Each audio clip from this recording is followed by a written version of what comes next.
Call to order the Newton County Board of Supervisors, April 12th, 2021. Meeting to order. Ms. Payne, would you mind please send notification?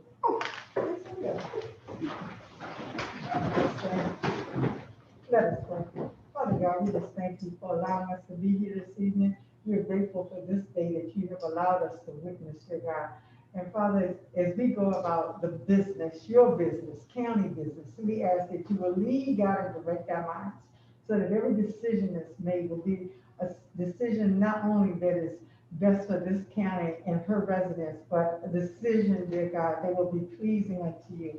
So everything that we say and do, let it be done in decent and order. In the mighty name of Jesus, amen. Let us say the pledge. I pledge allegiance to the flag of the United States of America and to the republic for which it stands, one nation, under God, indivisible, with liberty and justice for all. Thank you, Ms. Davis. My honor. Ms. Watkins, can you call the roll? Mr. Evelyn, Here. Mr. Tiller, Here. Ms. Page, Here. Mr. Steers, Here. and Mr. Lockwood. Here. All right. Thanks for everyone attending tonight, everyone watching at home. We have a pretty light agenda tonight. First item on the agenda is the consent agenda. Any comments or questions about that?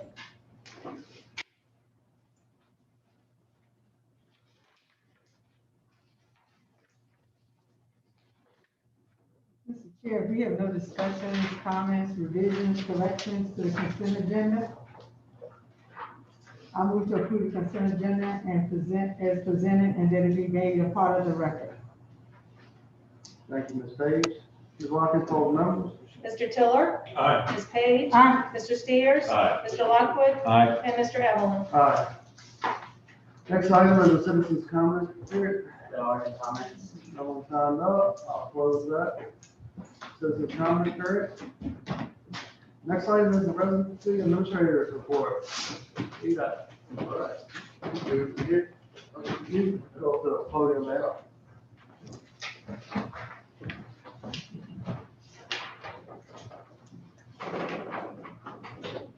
Good evening, Mr. Hathaway, Chair, members of the board, thanks Mark Harlow. I'll be giving the report this evening for VDOT. Just wanted to go over our report that we turned in, hopefully you guys have had a chance to look at that. We've had 20 routes in the county that we've done pothole repair and asphalt repair to. We've had 8 unpaved routes that we've machined, 7 routes that had shoulder repair done, 6 routes with erosion repair, low shoulders, something of that nature. We had 2 pipes replaced on 2 separate routes. We've had ditching done on 9 routes. We've also removed trees and brush from 27 routes in the county. Also, we have done our spring litter pickup on all of our primary routes and an additional 3 routes on secondary roads. We had 123 work requests this past month, completed 84. We had 8 emergency call outs.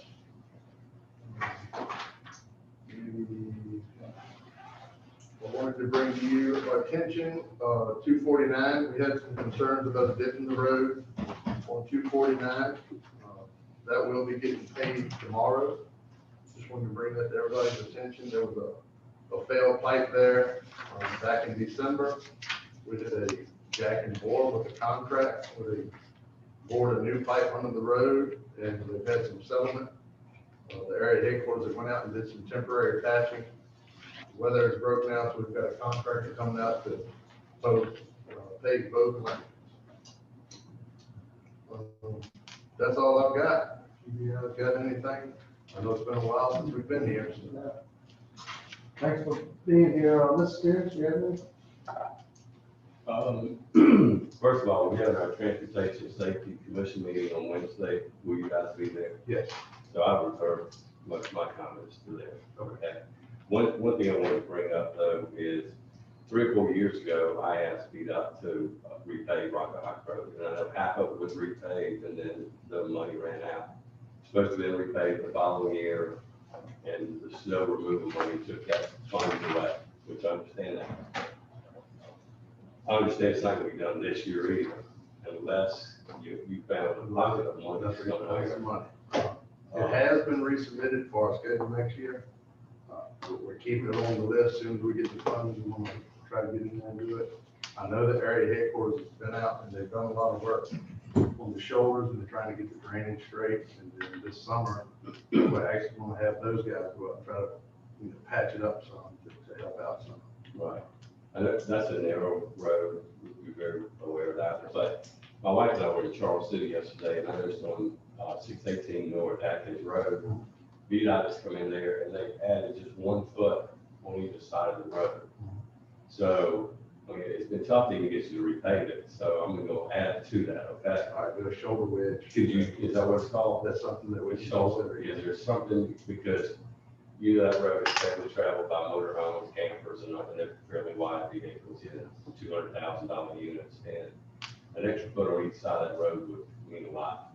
We're trying to get the campers to their state, but the rest of it, I'll stay till Wednesday. Okay. And I appreciate you being here. All right, glad to do that. Ms. Cook? I thought we were going to send y'all instructions, directions on how to get out here. Oh, come on. From the first ice storm, I know a lady in my neighborhood called me and said there was a tree down across Pinehurst Road. And I talked to the fire chief that morning, he said, well, we'll go by and take a look at it. When he called me back and he said, it's too big for us. So he put in the call to VDOT. VDOT came out, cut the tree up, stacked everything on the side of the road, and it's still there. Still there, okay. That one. You can't miss it. It's piled up really neat, but Yeah, it's still there. okay. Corner of South Woodland and Longview. The last 2 weeks ago, when we had the local rain, that pipe that goes under South Woodland that kind of runs parallel with Longview, the water was 4 feet deep on one side of the road. But that pipe, it was doing it all last year, and I talked to Marshall a couple times about it. And they came out to clean out a pipe a few blocks from there, but I don't think they ever cleaned that one out. If they did, it stopped right back up again. Okay, I'll check with Joe. I know they were working in that area. They had a drop inlet that had failed. The whole bottom was eroded out of it. And I know that they were working on that this week. I'm not sure if it's that pipe, but I think that one was over at the corner of Brook and Club. Okay. That was one last year, but that whole intersection there was flooding and water was actually getting into people's crawl spaces. Right. The dishes will fill up and run down the driveways. They may have the same thing going on with that other pipe, so Ricky. Well, I mean, the ditch is clear till you get to that pipe, but then it just backs up in both directions right at that intersection. So I don't think the water's going through the pipe. And even after it started raining, the water's there for us. It's still hanging in. Okay. And then, I don't know, a couple months ago, oh gosh, what was the name of the company? They were doing surveying down on the bottom on Henpeck Road. They went through, they marked the road. We got a lot of rain, all the markings are gone, and they never did any work down there. Do you know what they were trying? I know they cleaned out a couple of ditch lines down there. And there's a couple of driveways that have pipes on them that are stopped up. The driveway doesn't even go anywhere. It's just a pipe on the shoulder of the road. Yeah, I'm not sure if the survey. I'll have to find out. And if I think of the survey company before we finish, I'll tell you who it was. Yeah. Because I actually called them and asked them if they had anything going on over there. Right, yeah. So, Not that I'm aware of. okay, but Pinehurst cleanup in the corner of South Woodland and Long. He's right. They got my scribe over there. Okay. Unless you weren't right. So that's all, Mr. Chairman. Thank you. Ms. Lockwood? Ms. Page and I met with Joe Terry a few weeks ago and went over a lot of things in our area. And, I know he's been swamped for a while now, so I've seen some progress in some of the areas that we've talked about. So I don't have anything new because he has my list, and I have great confidence that he's going to continue to work on it. So thank you. Thank you. Ms. Page? First of all, welcome. Second, I I did have a list as well. However, one thing that I was missing, and that is, on Oliver Church Road. On Oliver Church Road, it was established that that road is wide enough to be striped. We talked about doing the shoulder edges on that road and striping that road. They started the striping to the first curve from 60, but nothing from 249. And just no response about what's gonna happen. Mr. Wynn told us that it was wide enough. Mr. Spears went out and measured it. I went out and tried to measure it. But it was established that that road was wide enough. And so, because we have our refuge site there, we have the trucks and all the traffic, and we have a lot of seniors on that road. It's a curvy road, and if we could get a commitment, please, sir, as to when we can get that road striped. Okay, I'll look into that and see why they didn't finish it up. Okay, and I'll send you a long email.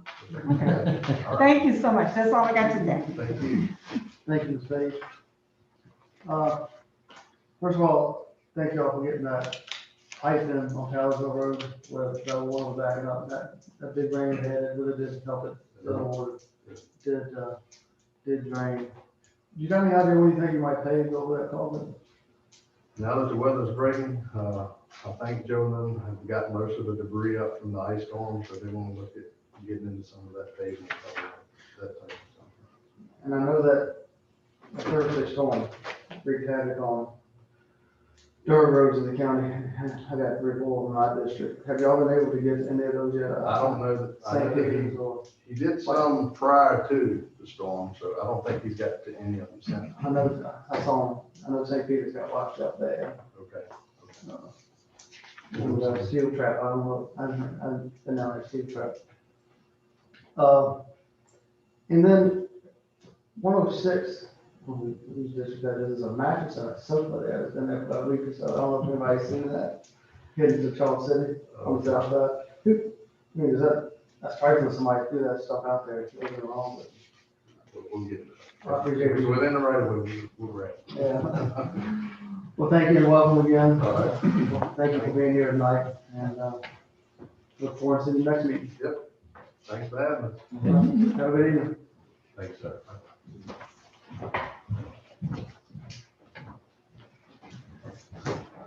We have a couple of presentations. Plan RBA chart amendment, Mr. Hathaway. Thank you, Mr. Chairman and members of the board. Before you, you have resolution R-08-21. At your January regular meeting, I came before you with a resolution to amend the charter for Plan RBA, formerly known as the Richmond Regional Planning District Commission. The charter amendment requires the adoption by all 9 localities that are members of the Planning District Commission. And you approved the proposed amendment, but when it got to the city of Richmond, Richmond made an amendment to it. Richmond approved everything except for the restructuring of the votes. You may remember that we created new classifications based on population that would allow 2 localities to have additional votes. Richmond did not approve that, but they approved all the other amendments. So therefore, the ordinance amendment has to go back to all the localities to confirm the changes that were made by the city of Richmond, and that's the resolution you have before you. Anybody have any comments from Mr. Hathaway? So that means we still just have 1 vote. We still just have 1 vote. And really that section, the voting structure, would have only changed the voting status for Henrico and Chesterfield by giving them 1 additional vote. We got 2 votes. Well, we currently have 2 votes on the Planning District Commission. Currently, Mrs. Bates sits in as a member, and John Moore represents the Planning Commission. And Mr. Chairman, may I say something? Yes, ma'am. What I have learned is that, yeah, we only got 2 votes. And most of the regional boards that we are part of, we only have 2 votes. However, that is not the significance of this. The significance is, the voices at the table. So we have an opportunity to, I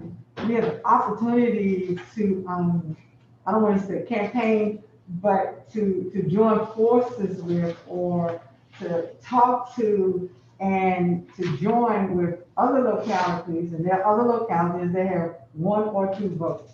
And that is significant when we're sitting around the table. One of the reasons for this is because of the Charles City, New Kent, Hanover, Goochland, and Powhatan. And so sometimes it's not just the 1 vote or the 2 votes. Sometimes it's hearing others hear the voices of the 2 votes. That is significant, and that's a part of this, because originally, when this was done, then one of the larger localities was like, well, if we can't have additional votes, then we're pulling out additional funding, which is what that would have meant. So then paying RBA would have been short around $50,000, which could have come back to as increases to the localities to try to make up for the difference. So that's all I have to say about that. But that is significant that we do have a voice at the table. And with that being said, Mr. Chairman, Yes, Ms. Page. is there another question or discussions? Mr. Chairman, I move to adopt resolution R-08-21 to ratify the amendments to the Plan RVA District Regional Planning District Commission Charter Agreement. Thank you, Ms. Page. Any other comments? If none, Ms. Watkins, poll the numbers, please. Ms. Page, Aye. Mr. Steers, Aye. Mr. Lockwood, Aye. Mr. Tiller, Aye. and Mr. Evelyn. Aye. Next item is the FY 22 budget discussion. Mr. Adler? Thank you, Mr. Chairman. See, this when you get to the end, you get 1, 2, 3. That's right. Getting condensed.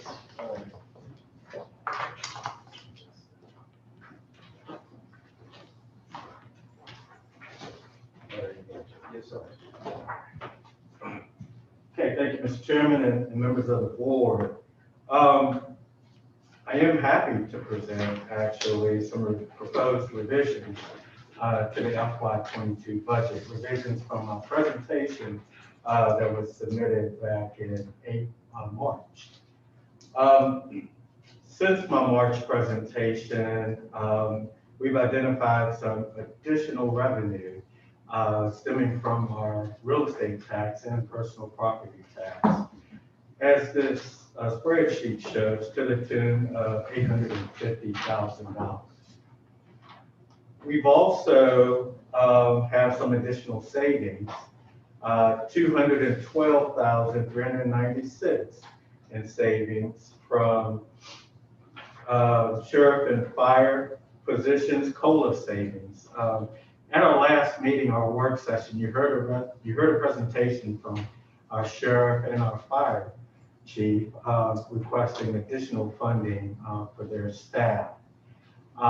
In this presentation, I am proposing that additional funding, but I am backing out the proposed COLA that I'm recommending for the remaining staff.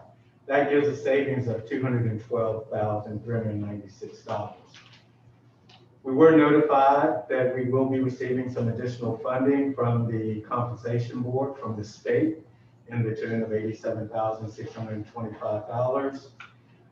We've also identified some savings within the fire and rescue budget in the amount of $42,729.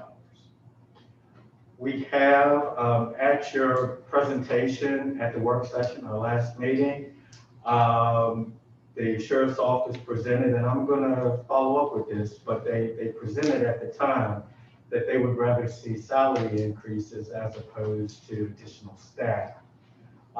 So we did back out the cost of that, which was $26,000 in operating costs associated with the 3 new positions that we originally proposed. And the funding for the 3 new positions was $195,096. Again, I'm going to come back to the 3 new positions later on in this presentation. But in total, we found additional revenues totaling $1,413,901. The next section shows how I'm recommending that those additional revenues be spent. I am proposing for public safety, fire and rescue, and our sheriff's department that they receive a salary increase. All personnel receive a salary increase of $5,500. That's a base salary increase. We've also calculated the taxes, FICA, and all of that to be included in that $761,049. Also included in that, after speaking with the sheriff, he has requested that his administration staff be included in that. Originally, we were only looking at sworn officers, so we have included administration staff in that number, totaling $761,049. Also, the schools presented a budget request of $450,000. In my original budget to you, due to lack of revenue, I proposed $150,000 of additional money to the schools. I am proposing another $100,000 to bring the total new money request to schools up to $250,000. I'm also proposing $100,000 for the county to do a salary study to address many of the items and concerns that not only I have, but there was voice to you at the work session at our last meeting regarding competitive compensation for our staff and establishing a pay plan that allows for progression for staff throughout their career here at New Kent County. I am also proposing to increase the 3.5% salary increase, cost of living increase. I presented to you in March to a 4% cost of living increase. That totals $36,571. In the economic development office, we have a staff person that is out on medical leave and that we anticipate will be retiring in the fall. We have to hold that position, but at the same time, that office needs additional support. So I am proposing a new position. Total cost is $58,580. That includes taxes, benefits, also. Victim witness support has requested a supplement of $4,566. They've submitted that, a revised budget to us, and we've included that into the revised budget. I am requesting a new building inspector position. We are breaking records each month in the number of building permits and certificate of occupancies issued in the county. We're seeing development as we've never seen before here in New Kent County. And as a result of that, our building department needs some help. They need additional support and resources. There is an additional cost of $200,000, and that's for safety equipment for the planning department as they've taken on the new role of removing signs, working on the right-of-ways. We feel that they should be properly prepared for safety equipment to do that. $200. Right there, it's just one person. Oh, I did? Oh, I'm sorry. We're not buying vehicles and all of that. $200. $200. I'm sorry. You wanted. Economic Development Department, and actually the next two items. Last year in our budget, we had some promotions and market adjustments proposed. But due to COVID, we backed those items out of our budget. I am proposing that we do look at funding, consider funding those again. And that was a market adjustment for our Economic Development Director's salary as well. And that's a $5,000 base increase. The $6,021 is the full cost, including taxes and benefits. And we are proposing a promotion from planner to senior planner for one of our planners in the planning department with a base increase of $4,850. The total cost of those proposed additional expenditures is $1,136,249. That leaves you with additional revenues of $277,652 that I have right here proposed to go to the contingency line. I have talked to our sheriff. I believe our sheriff may have reached out to some of you. He would like for you to consider keeping the 3 new positions in the budget. Therefore, that $195 and $26,000 showing as revenue savings would continue to be an expenditure, and you do have enough money to fund that. It would come out of that $277,652 proposed for contingency. I also believe from speaking with the schools and the superintendent that they would also like for you to consider fully funding their request, which would require another $200,000 as well. So we don't have enough money to do both. So our options is we could provide additional funding to schools or provide additional funding to the sheriff, or follow my recommendation of using that money for reserve for contingency, keeping that in our contingency line. I would also like to state in this that the $850,000 is actually not the number that the Commissioner of Revenue gave us. It is our conservative projection using the information provided by the Commissioner of Revenue. Her number was a little bit higher, so I felt that I do need to state that is not the number that was provided by that office. Also in the bottom, just in the pink square, as you know, we set aside annually $2,045,000 for the operation of the new elementary school that is currently under construction and scheduled to open in the 2022 school year, beginning of the 2022 school year. We don't anticipate that we'll be using that full amount, but the schools have expressed to us that they would like to start hiring some positions next fiscal year. $552,507 was the request, the original request we received from the schools. We have received an additional request recently for the hiring of a new special education teacher to the tune of $72,632. This will leave a balance of $1,419,861. This money is available for capital projects, one-time expenditures. And we are looking at some county capital projects that could be utilized for this money. Okay, Mr. Chairman, I have a question. Yes. So this one, 1.4 million, are these the 2 positions that the school, they're not using one-time funding? They're not requesting one-time funding for these positions, are they? Yes, actually $552,507, well, actually a total of roughly 600 some odd thousand It's more than 2 positions. I don't know the exact amount, it's about 6. I'm trying to find it.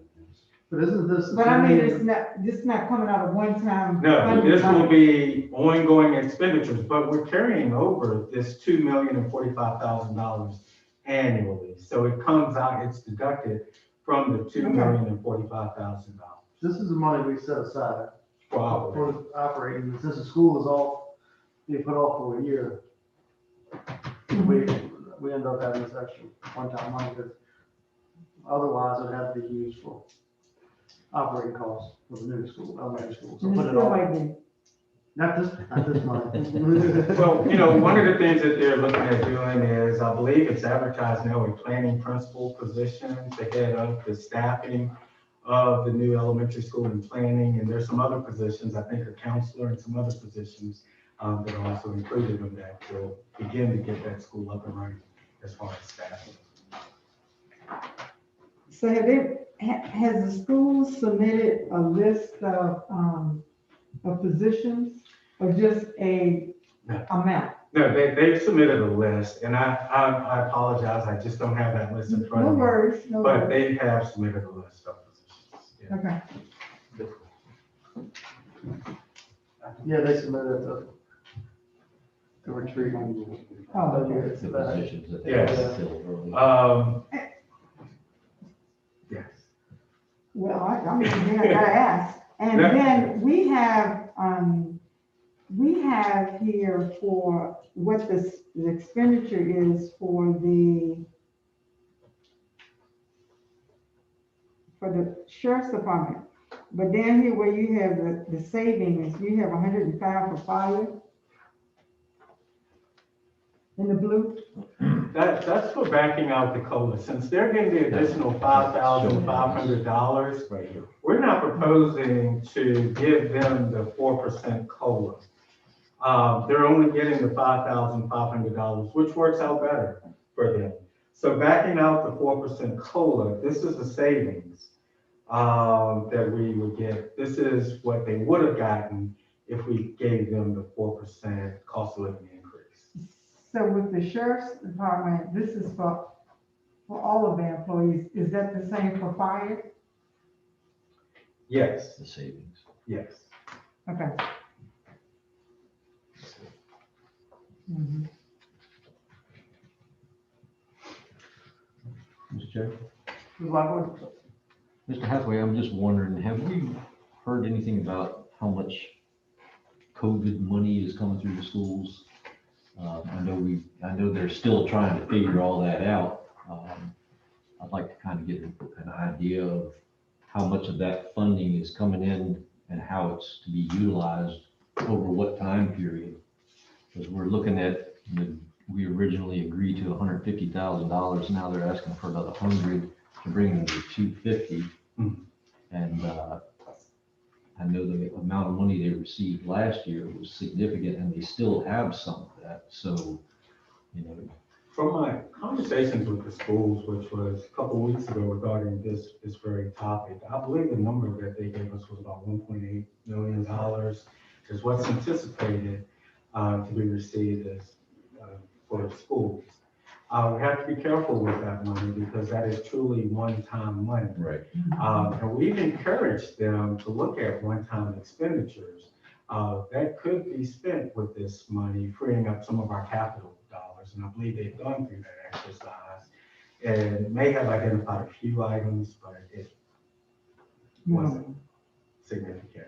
Some of the things that we've talked about and I believe they're looking at is, as you know, every year we fund the replacement of their HVAC units in the middle school. It's like 35 units there at the middle school, and they're doing a little each year. I believe they are looking at using some of that money to kind of expedite that process. I know I got choked up over it too. run over half the room. Well, I know y'all put a lot of time for the equity into this, and we still have some additional time to look into what we're gonna do here. And I'd like to briefly touch on process and schedule. Yes. We would like to, and we're planning on holding the budget public hearing at your May meeting. In order to do that, we have to advertise. Our goal is to have the advertisement ready on April 23rd. And if you're comfortable with this, it doesn't lock you into this. You can still make changes, but if you're comfortable with advertising this, we will move in that fashion. Again, you can still make changes as well. Also, at our last meeting, we discussed the mills tax.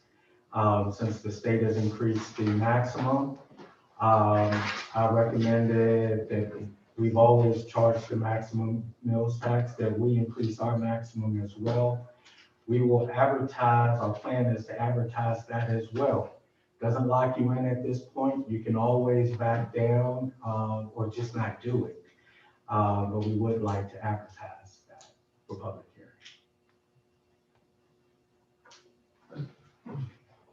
That additional funding that you anticipated from the 2% meals tax? Yes. That's not included in that 1.4 here, right? That is not included here, because really what we're proposing is to set that money aside for future capital projects. Okay.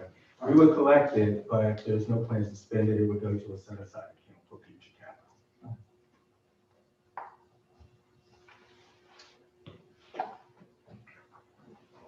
Pretty much kind of what we've done with the blowing it down money and. Yeah. Yes. I'm not crazy about increased taxes by any means, but it looks like June, July, August, if you look at the historical data and the meals tax. Did fund 2 new positions, or maybe three. We did get 3 new positions, or 3 new deputies, and but yeah, I mean, there are definitely periods during the day where there's limited staff.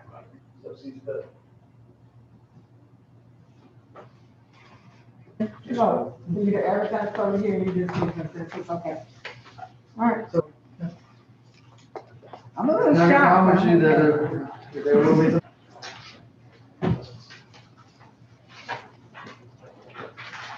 All right, since we have a little time before the public hearing starts, the elected officials report, Ms. Spears? That has turned into basically a junkyard. And it's from what I was saying in the report last week, and the judge has asked him to clean up his property. So that's a plus. That's a win-win for us. Plus there are other junkyards in my district, and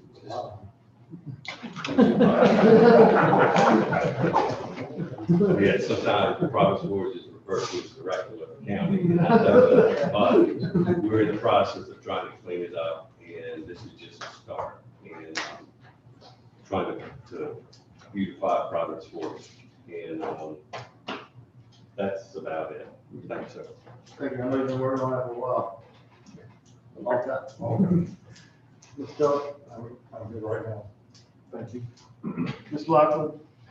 I would just like to say that the crew that's out there cleaning up the roads that we hired, I've had a lot of folks express their appreciation for things getting cleaned up. And the roads that I've been on that they've been through, they've done a pretty good job. So definitely money well spent. Huge improvement in some areas. So thank you.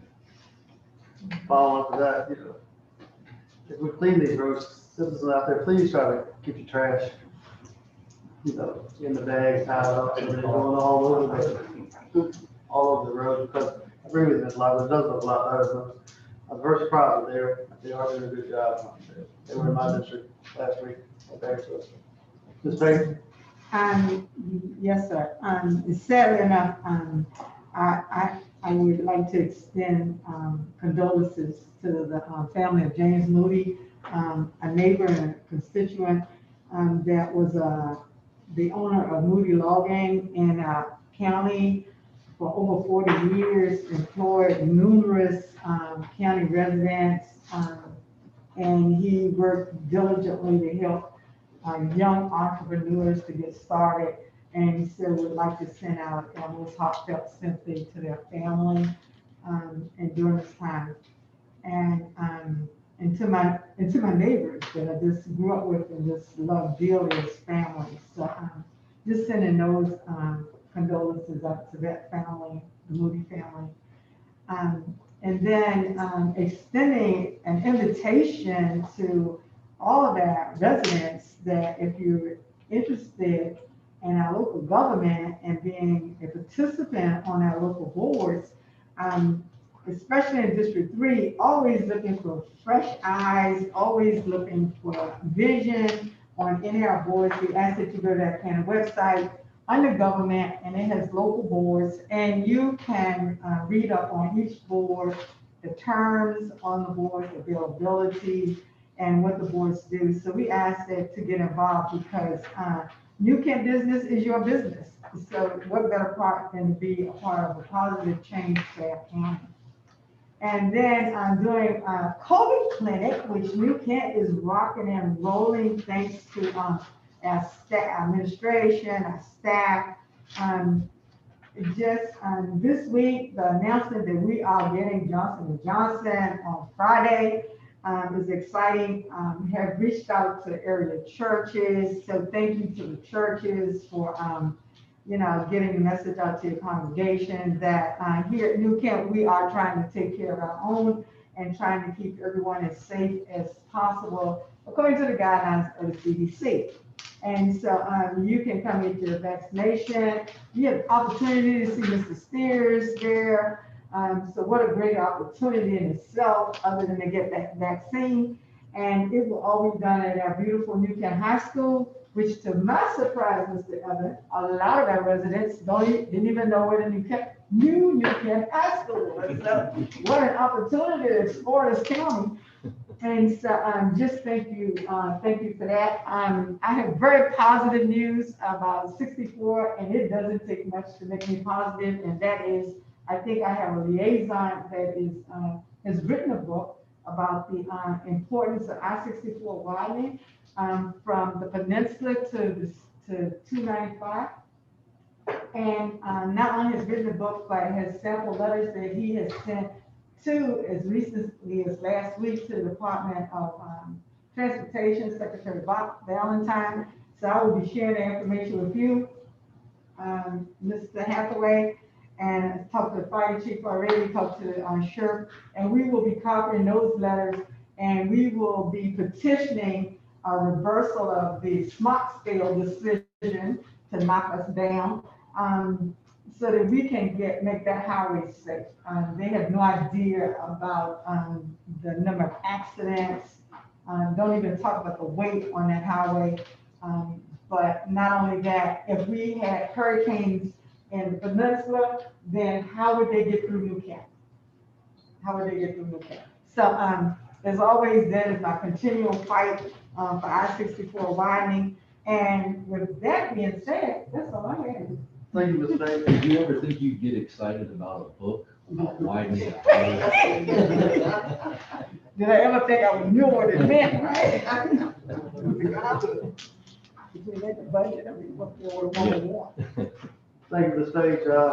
I really don't have anything. I would just like to follow up with Mr. Moody. You talking about how he helped young lawyers start. He was definitely a big influence on when I started logging. I used to follow him all the time, and I know he served on some boards for the county. Mm-hmm. He was very well respected in the community, and I had the utmost respect for him. And I know he will be missed, but I know he's in a better place looking down on us.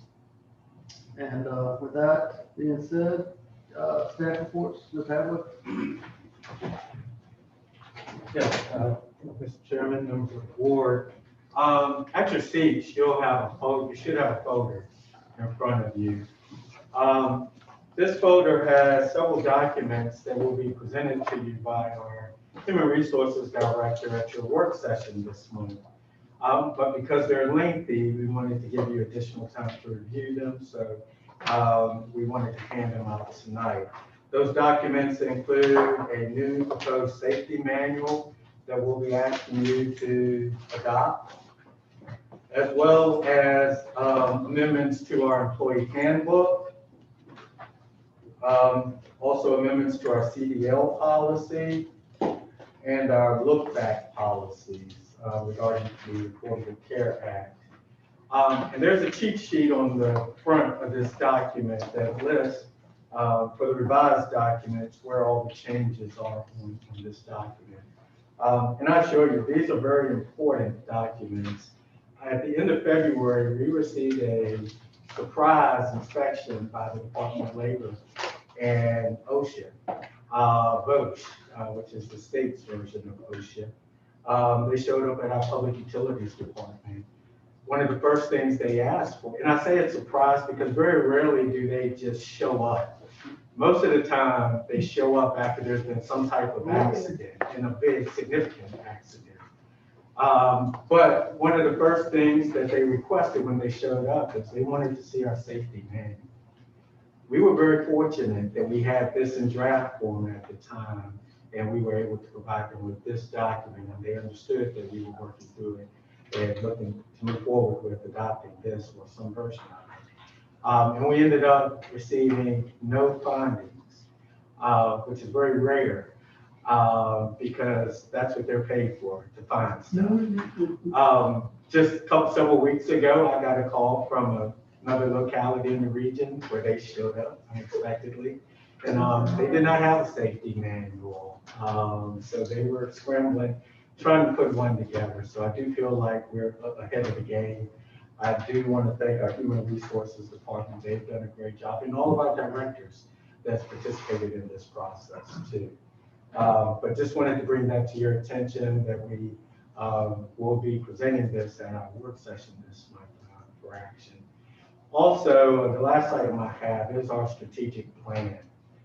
We are at the point now where we are ready to present the strategic plan to the public. This Wednesday, there will be a virtual presentation on Facebook that people will post it on our Envision New Kent Facebook site, where people can look at it at their leisure. We're also going to have a drop-in session at the Visitor Center from February 14th through the 28th. 24th. 28th. Thank you. April 14th. Okay, come on in. Through April 28th, we'll have a drop-in session at the Visitor Center, where residents can come in and see displays and versions of our strategic plan. It's going to be set up where they can leave comments. We're going to have tons of sticky notes where if there's something they have a question, they can just leave a sticky note on the board. We'll follow up with them, or they will take their comment under advisement as well. There will be a list of all of our goals and objectives, and we're asking the community to rank those as well. So this week, there's going to be a lot of marketing and advertising, letting people know, and we'll be sending out mass emails tomorrow to various groups to let them know that they'll have an opportunity to comment on our strategic plan. And there will also be a survey on our Facebook page too. So we're still collecting citizen comment throughout this process. We've received a ton of citizen comment, and we're not finished yet. So thank you. Thank you. Mr. Hatfield, I'm just curious, you said the survey would be on our website. Is that the county's website, or is it going to be on the Envision New Kent site? It's going to be on the Envision New Kent site, and that is our site for the strategic plan. Mr. Harris? Mr. Chair, thank you. Ms. Hathaway, do you have any updates on broadband from River City or anything? A lot of citizens are asking about that. I know you didn't prepare for that, but. No, this this is is great. update. Well, and I'd like for the citizens to tune in to our work session this month. River Street Networks will be participating in our work session this month to provide an update on where they are with the development of of the broadband plan. It won't be a final plan yet, but they are making good progress, and they are at a point where they want to update for. So this month at the work session, which is April 28th. Yeah, I'll get a lot of calls as well. So that's gonna be on the county's YouTube. It will be advertised, yes. In fact, I believe they're going to be joining us virtually too, but residents will be able to view the presentation from YouTube. Okay, thank you. all the staff reports. Any board members have any other business they'd like to bring up? Yes, sir. Appointments delegated by district, No, sir. District Two? I have one. Yes, sir. I move to nominate Mike Selman for circuit court appointment as District Two representative to the Board of Zoning Appeals to serve a 5-year term beginning January 1st, 2021, and ending December 31st, 2025. Thank you. This page, I have none at this time. District Four has none and District Five has none. Ms. Watkins will poll members on the appointment. Mr. Steers? Aye. Mr. Lockwood? Aye. Mr. Tiller? Aye. Ms. Page? Aye. And Mr. Evelyn? Aye. Boards and commissions not delegated by district. Anyone have any? I don't. Mhm. All right, well, if nothing else, we'll take a 5-minute break until 7 o'clock. Start our 2 public hearings.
Call the meeting back to order.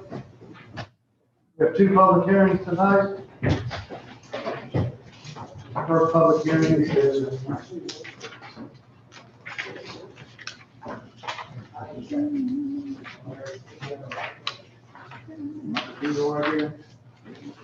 from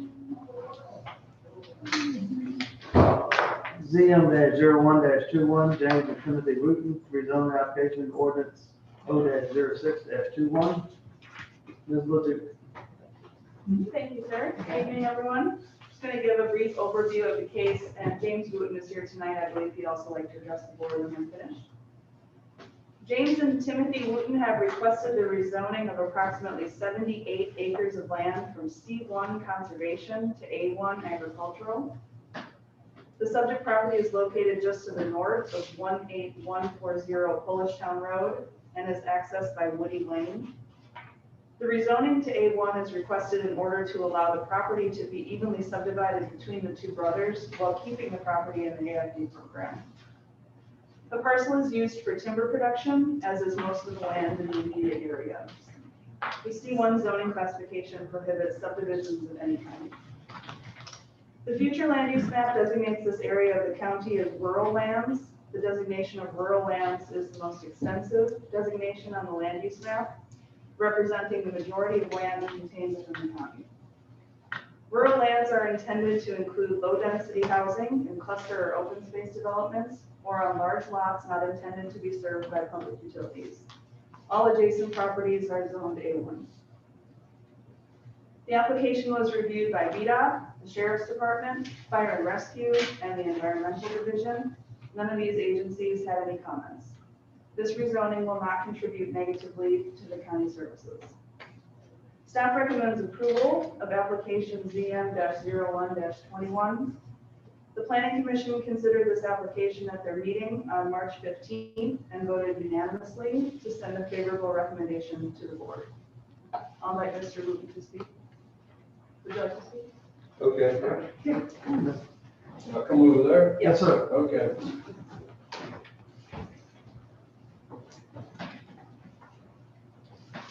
Mr. Chairman, board, appreciate the opportunity to speak before you.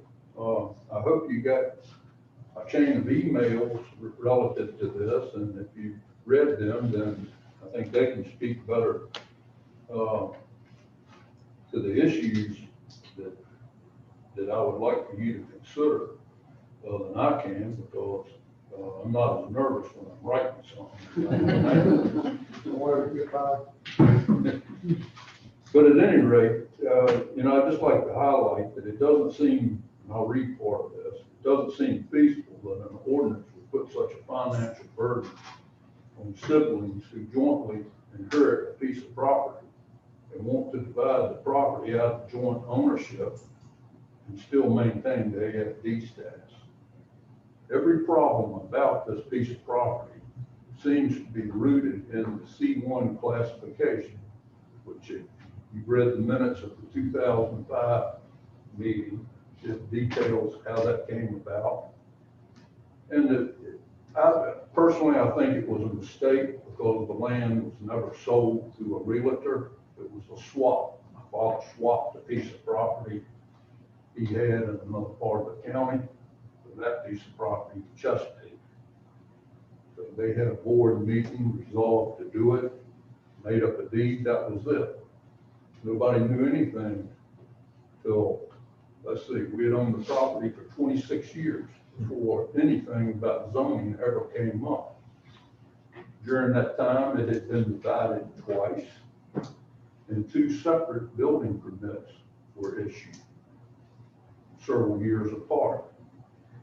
Then my brother went to get it refinanced, and the finance company said, whoa, you can't have a house here.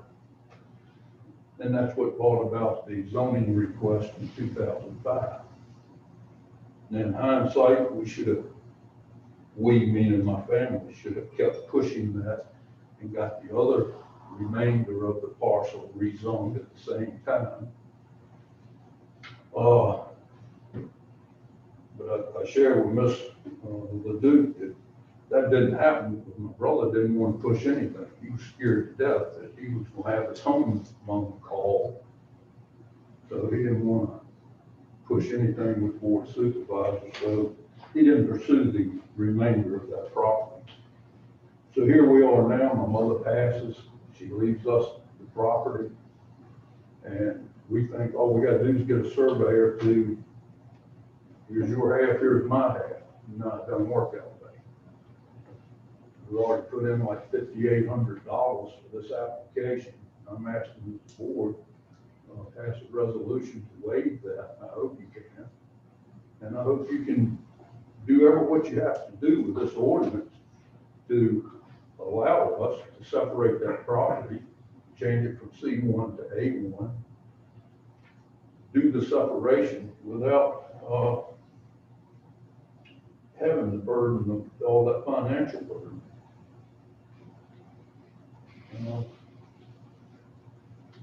Is there any questions about anything about this? Because I'm telling you, I'm the fourth, well, there's 4 generations in my immediate family that have been here.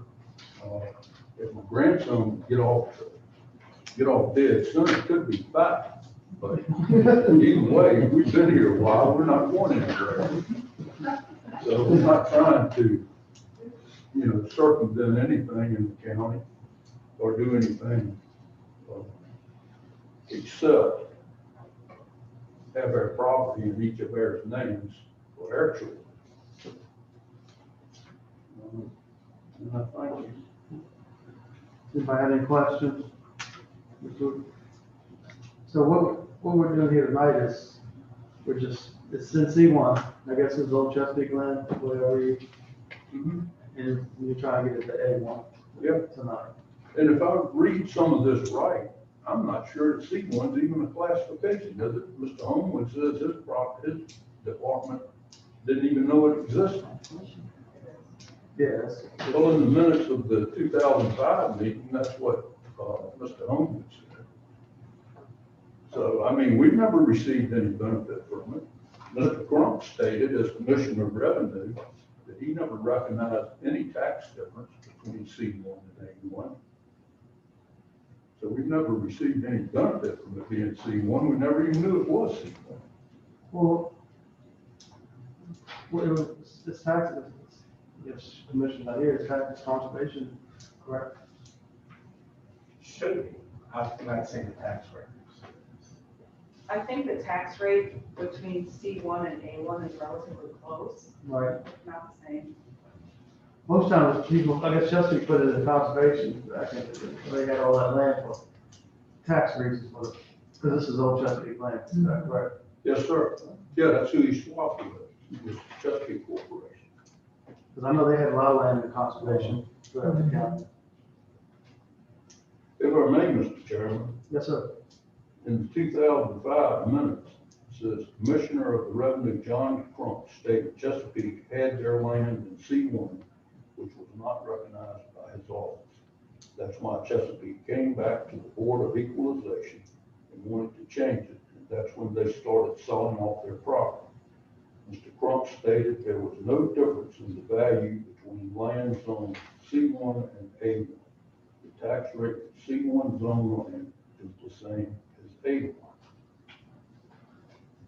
So, I don't know what, They just put more restrictions on the use of the land for C1. You can't do anything. you on can't build a C1. house or anything. exactly. But as I said in my letter to Mr. Hathaway, there's 4 instances where it was divided twice. And then a building permit issued for a home and a building permit issued later for another building. So I know you might say that, Several but yes, you mistakes made can. along the way. To me and my family, it's just the difference between an A and a C on a piece of paper. It hasn't changed anything we're doing. We just had the timber harvested that had been there for 42 years. And it's, intended to be replanted in the spring.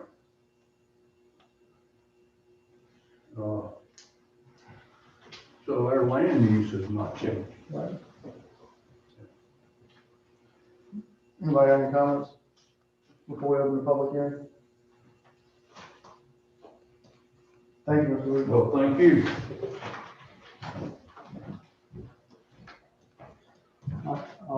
open the public hearing. No one signed up, I'll close the public hearing. I'll open it up for discussion.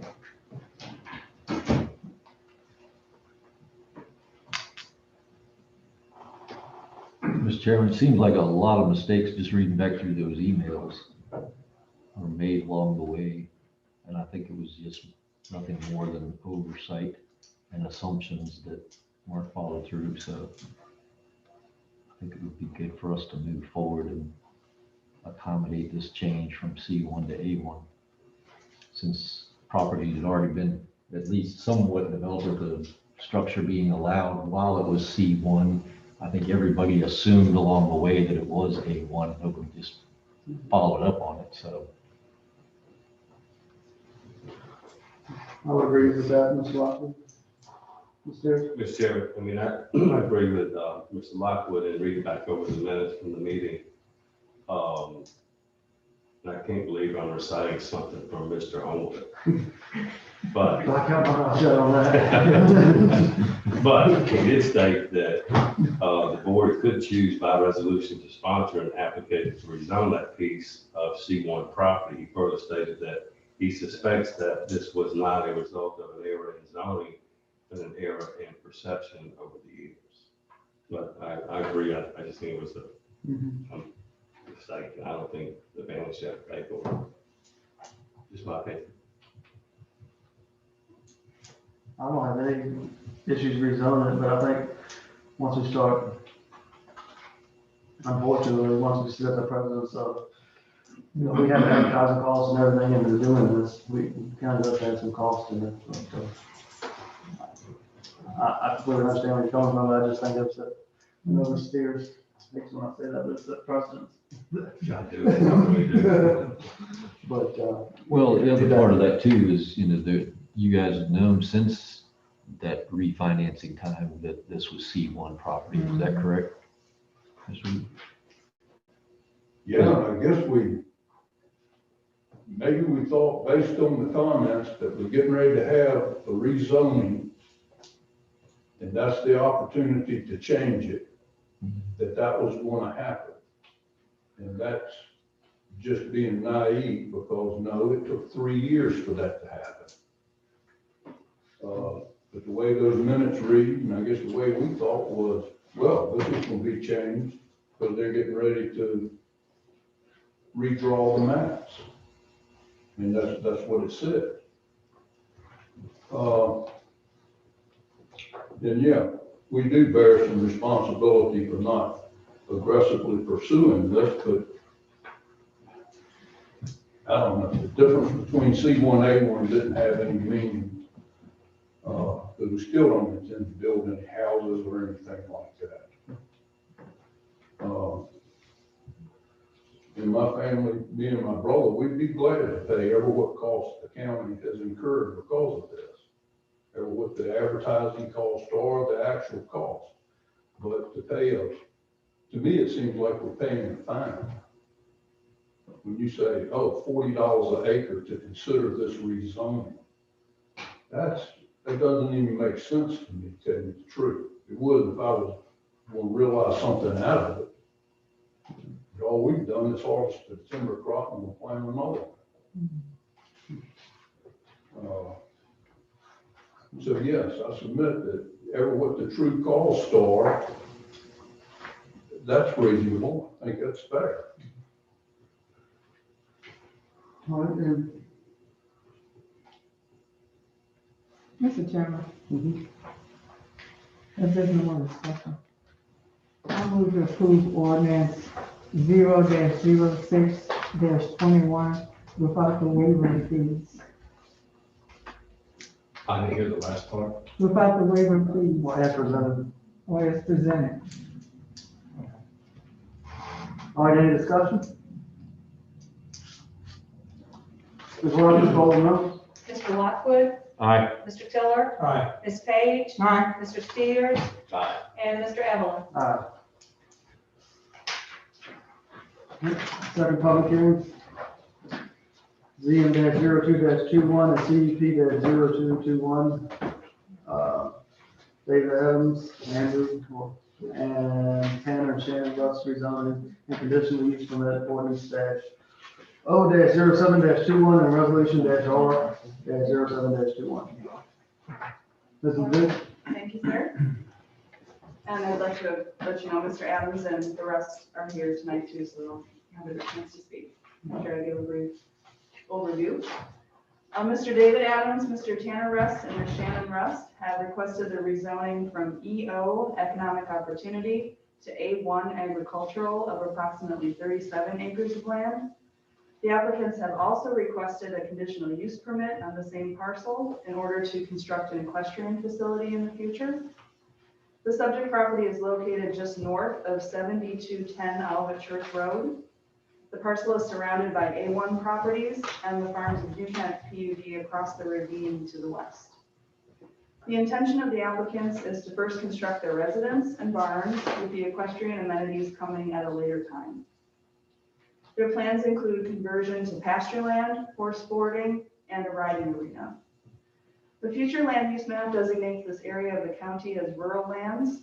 The designation of rural lands is the most extensive designation on the land use map, representing the majority of land contained within the county. Rural lands incorporate traditional rural development patterns, including agriculture. The application was reviewed by all county and state reviewing agencies, and any comments they have will be addressed during the site plan process when the applicants pursue building the equestrian facilities. It'd be very difficult to market this property for economic development, given that it is not in a prime location and is accessed by Olivet Church Road, which we know that it's a local substandard road with inadequate right-of-way. The property has been sitting vacant, and the addition of a house, outbuildings, and an equestrian facility would benefit the county with the addition of real estate tax and an eventual use that will generate sales tax.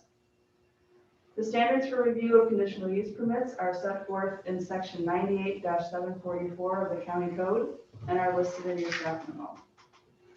There are 5 suggested conditions listed in resolution R-07-21. Staff recommends approval of both the rezoning and the conditional use permit. The Planning Commission considered these applications at their meeting on March 15th and voted unanimously to send favorable recommendations to the board. And I ask that you vote on the ordinance first, which is the rezoning ordinance. I'd like to invite the applicants to speak.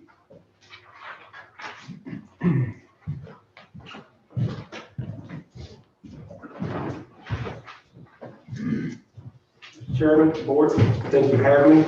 My name is David Adams. I was born and raised here in Provincetown, Virginia. I purchased this property while I was serving overseas. Back in 2011, I came home when Farms of New Kent was going up for auction. The property has remained rural residential, basically. At the time that I purchased this property, EO was not a concern. I was informed that I could rezone it or build a dwelling or something like that whenever I wanted to. Since then, the property has been used for managing timber and used for recreational use like hunting. I've actively tried to sell this parcel as economic opportunity, but it is not conducive for what is considered under the EO guidelines for business in New Kent County. Since then, I have pursued to just keep it on the market myself, and I found a better suited couple to do something that fits the comprehensive plan and the general surroundings in the community. Just to the south of this property, there's already a horse farm.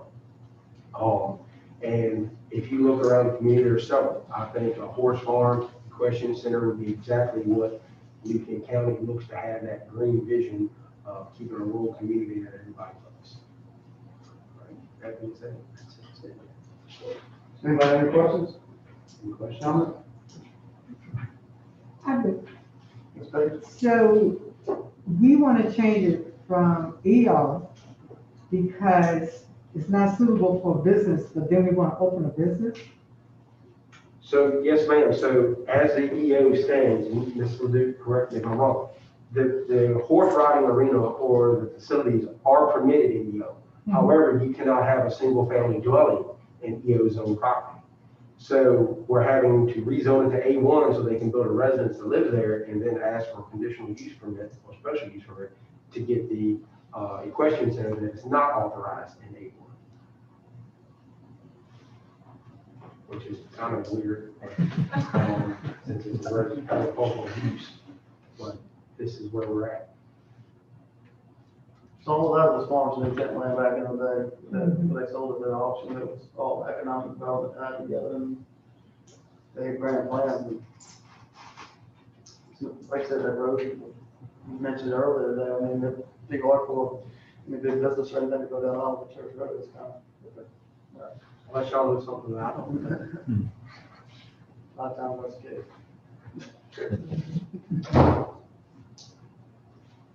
Only thing with the EO zoning, and to say that property is EO, and without water or sewer there, I think it's kind of a stretch to have any other kind of business other than. We got the, when they ran the water line down there, he does have water on it now. We just got water this past year, we did no water across it. But that was to get to the, that was an upgrade to a water system. To the Berkshire. Can people connect along all of that church road, is that if they want to? I think so. They probably like that, they all really well.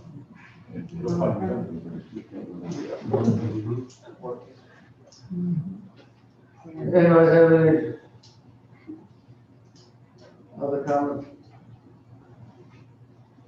All right, Thank you. no, I'll open the public hearing to the, rezoning first. No comment. Close it. Any other discussion?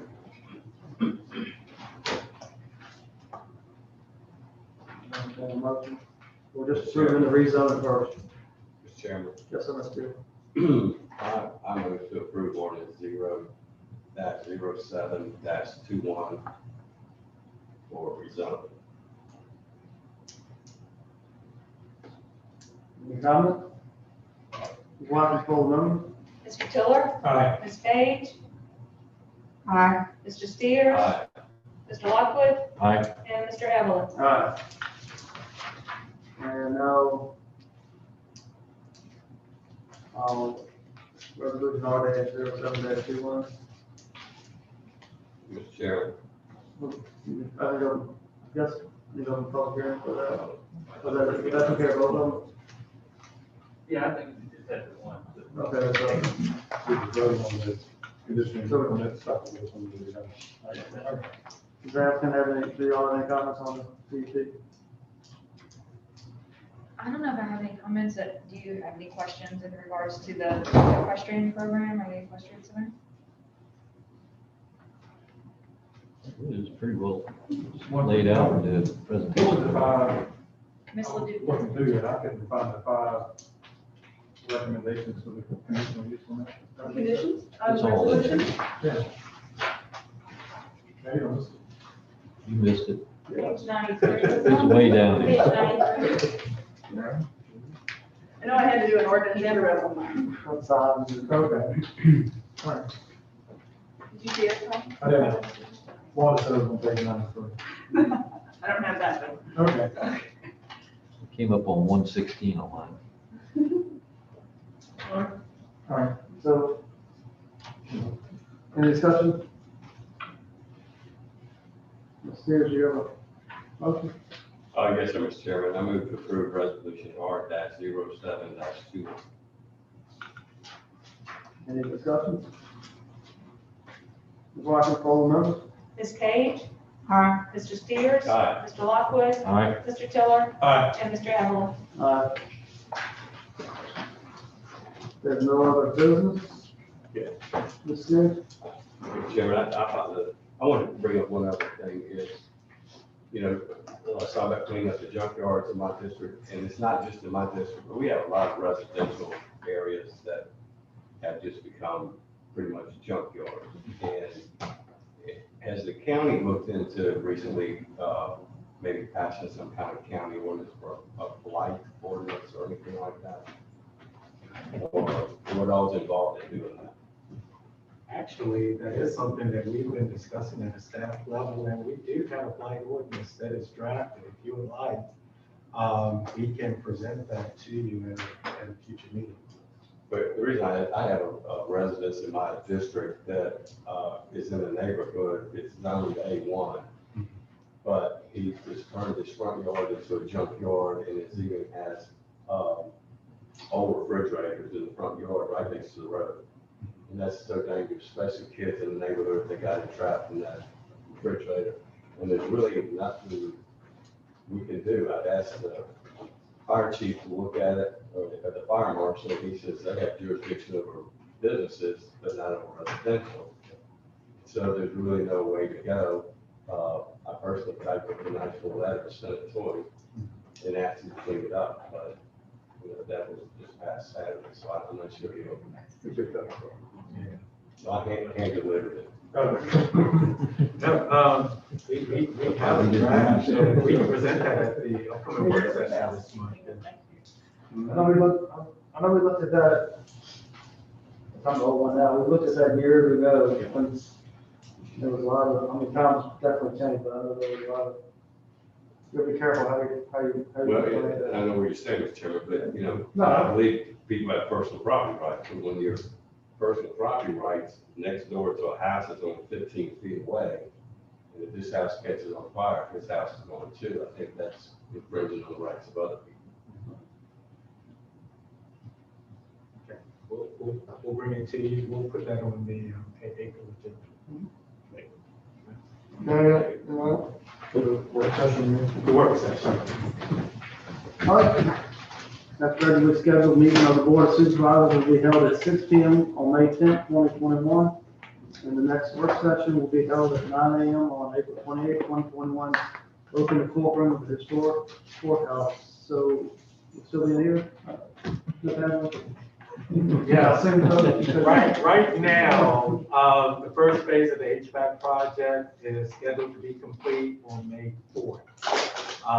So if everything stays on schedule, and it is right now, we could possibly be in the boardroom, but we still held the reservation here for our May regular meeting, just in case we fall behind a little bit. Right now, things are progressing, they're ahead of schedule. We may have run on this bill. Yes. All right, meeting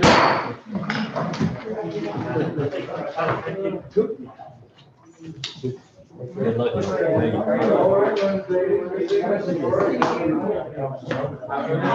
You're welcome, see you later.